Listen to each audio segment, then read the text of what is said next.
बिस्मिल्लाहिर्रहमानिर्रहीम, अस्सलाम वालेकुम।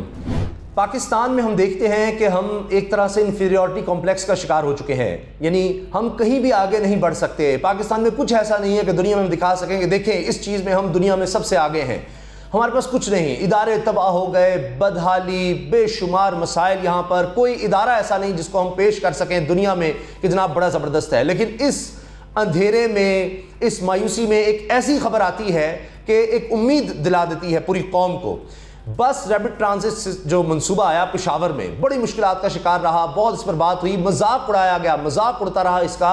और बिल्कुल उस तरह से ऐसे हुआ है कि जैसे इमरान खान साहब की ज़िंदगी में हमें नज़र आता है कि कोई भी प्रोजेक्ट को लेते हैं, पहले वो क्रिकेटर बनना चाहते थे, क्रिकेट में आए तो जनाब टीम से निकाले गए, कोई अच्छी परफॉर्मेंस नहीं थी, कुछ भी नहीं थी, फिर ऐसा कमबैक किया, फिर इतने बड़े फास्ट बॉलर बन गए, ऑलराउंडर बन गए, फिर जनाब बिल्कुल आखिर में करियर के जाकर वो रिटायरमेंट से वापस आकर वर्ल्ड कप जीत जाते हैं। सियासत में कुछ ऐसा लगता है कि जी इतनी स्ट्रगल के बाद, यानी आप देखें कि इस उम्र में आकर वज़ीर आज़म बनते हैं, जो कि हैरान कुन है। वरना तो आप देखें कि यहाँ पर लोग 20-25 साल के होते हैं और सियासत में आ चुके होते हैं और फिर जाकर कुछ बन पाते हैं। बहरहाल इसी तरह शौकत खानम सब कहते थे नहीं बन सकता, कुछ भी और उन्होंने शुरू किया तो शुरू में नाकामी ही नाकामियाँ देखी।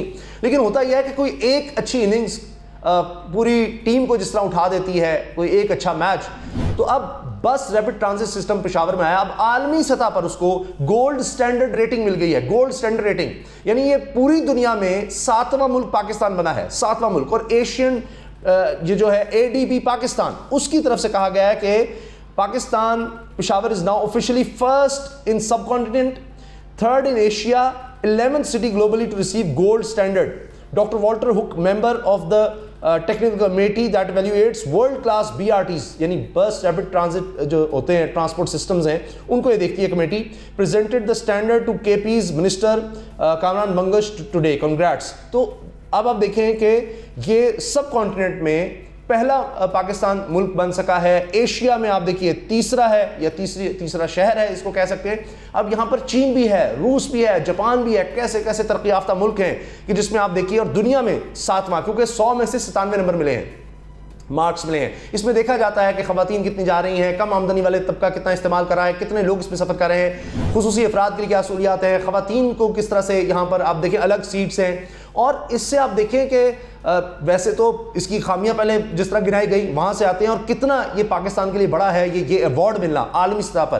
क्योंकि मैंने बताया, आप देखें PIA हो, यहाँ रेलवे हो, यहाँ वापडा हो, स्टील मिल सबसे बड़ा आप देखते हैं। इसी तरह से कुछ भी और देख लें आप, हमारे यहाँ पुलिस को देख लें, आप यहाँ पर देखें कि सरकारी तौर पर अगर कोई जगह डेवलप हो रही है तो उसका स्टैंडर्ड देखें, जहाँ आम आदमी घर ले रहा है, और जो प्राइवेट हाउसिंग सोसाइटियाँ बनी हुई हैं उधर देख लें, उधर पानी की सहूलत, यानी जिसके पास पैसा है उसके लिए, सेहत की सहूलत भी उसके लिए थी, पानी भी साफ उसके लिए था। वरना यहाँ पर आप देखिए हुकूमती सतह पर जो होगा वो इदारा कुछ भी होगा तबाह हाल होगा, सड़कें मरम्मत करने वाले को नहीं, सीवेज का मसला, जिसके पास पैसा है, प्राइवेट बड़ा अच्छा चल रहा होगा, तो यहाँ पर यानी प्राइवेट कंपनी अच्छी चल जाएंगी वहीं पर, यानी TCS बहुत अच्छा चल जाएगा, लेकिन PCO आपको लगेगा बिल्कुल ख़राब है। यानी जो पाकिस्तान का पाकिस्तान पोस्ट ऑफिस है तो वो आपको बिल्कुल ख़राब नज़र आएगा। लेकिन अब आकर उसकी कारकर्दगी भी बेहतर होने लग गई है। तो ये सरकारी मंसूबा दुनिया में उसका सराहा जाना ये उम्मीद की बहुत बड़ी किरण है, बहुत बड़ी बात है कि हाँ हम पाकिस्तानी भी कुछ कर सकते हैं, कोई इदारा बना सकते हैं, कोई काम आगे ले जा सकते हैं। वरना सिर्फ और सिर्फ एक ही इदारा है, फ़ौज। जब कोई इंटरनेशनल आप देखते हैं रैंकिंग होती है तो फ़ौज टॉप 10 में आपको पाकिस्तान की ज़रूर नज़र आएगी, बाकी कोई इदारा आपको नज़र नहीं आएगा। लेकिन अब इसमें हम तब्दीलियां देख रहे हैं। इमरान खान साहब भी इस पर बहुत ज़्यादा खुश नज़र आ रहे हैं, और इसी उन्होंने बाकायदा ट्वीट भी किया, और लगता है कि इस खुशी में ही वो बहुत ज़्यादा जज्बाती भी नज़र आए जलसे में।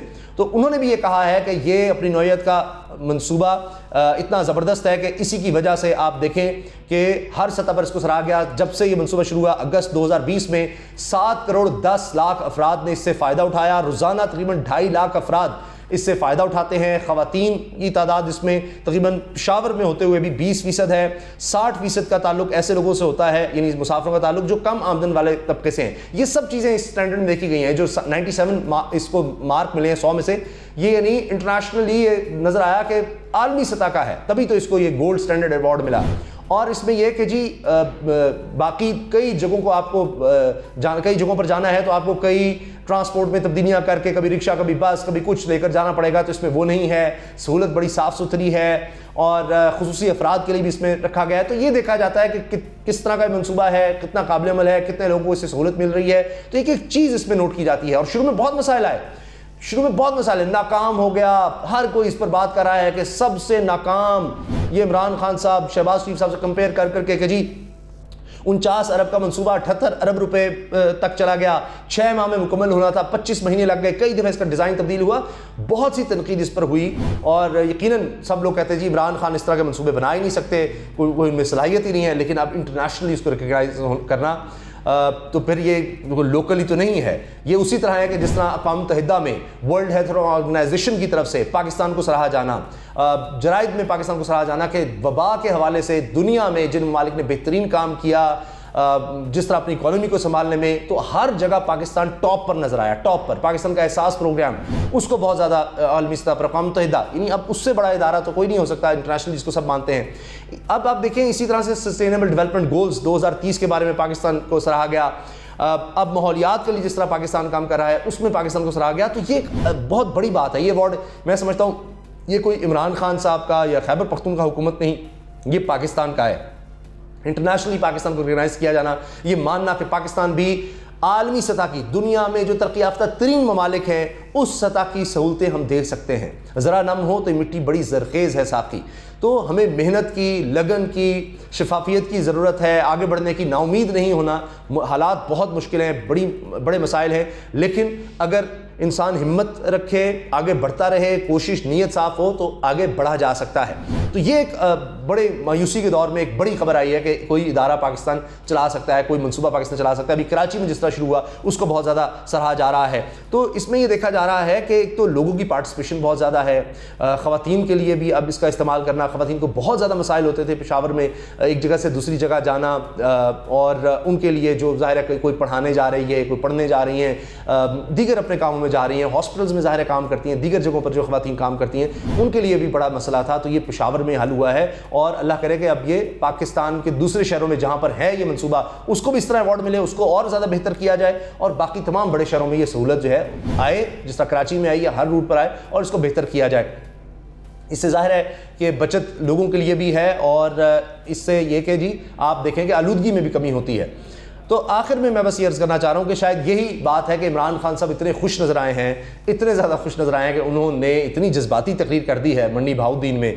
मौलाना फजल रहमान को कहा जी डीज़ल, उनको कह दिया कि जी डीज़ल के बगैर, ये पहली है 30 साल बाद कि ये हुकूमत जो है डीज़ल के बगैर चल रही है, सोलर पे चल रही है। मरीम कह दिया कि सियासतदान ऐसे होते हैं जो टेपों के स्कैंडल लेकर आए, टेपे आ जाएंगे, ये कर देंगे, वो कर देंगे, ये सियासतदानों का काम है। फिर उन्होंने कहा जी बड़ा भगोड़ा मियाँ बाहर भागा हुआ है, छोटा मियाँ जो है वो दिल का बड़ा कमज़ोर है, वो डर गया, और इस तरह। और इसहाक डार को भी उन्होंने मुंशी कहकर बुलाया। तो बड़े जज्बाती हुए थे लोगों से, देखे जी अगर आपने करप्शन नहीं की नौजवानों तो फिर क्या डर है किसी का। तो मैं जब तक जिंदा हूँ मैं इनको एनआरए दूंगा, मैं जब तक जिंदा हूँ मैं इनके खिलाफ लड़ता रहूँगा, जिन्होंने मुल्क की चोरी की है मैं इनको नहीं छोड़ूंगा, वरना ये गद्दारी होगी। तो बड़े जज्बाती नजर आए। उन्होंने महंगाई का भी इतराफ़ किया कि महंगाई है और हम हर तरह से सोच रहे हैं कि कैसे इस महंगाई को कम करना है, और हम बेहतरी की तरफ जा जरूर रहे हैं। टैक्स में रिकॉर्ड इजाफा हुआ है, एक्सपोर्ट में रिकॉर्ड इजाफा हुआ है, बाहर से जो रेमिटेंसेज आ रही हैं उसमें रिकॉर्ड इजाफा हुआ है, लेकिन जाहिर है कि चीज़ों को बेहतर करने की ज़रूरत है। और उन्होंने कहा है कि जो भी अपोजिशन का प्लान है, जो भी नून लीग के बरादरान का प्लान है, कप्तान हर प्लान के लिए तैयार है। तो आप अपनी राय का इजहार ये BRT मंसूबे को जो इंटरनेशनल रिकग्निशन मिलना है इसके बारे में ज़रूर कीजिएगा। अल्लाह हाफ़िज़। पाकिस्तान जिंदाबाद।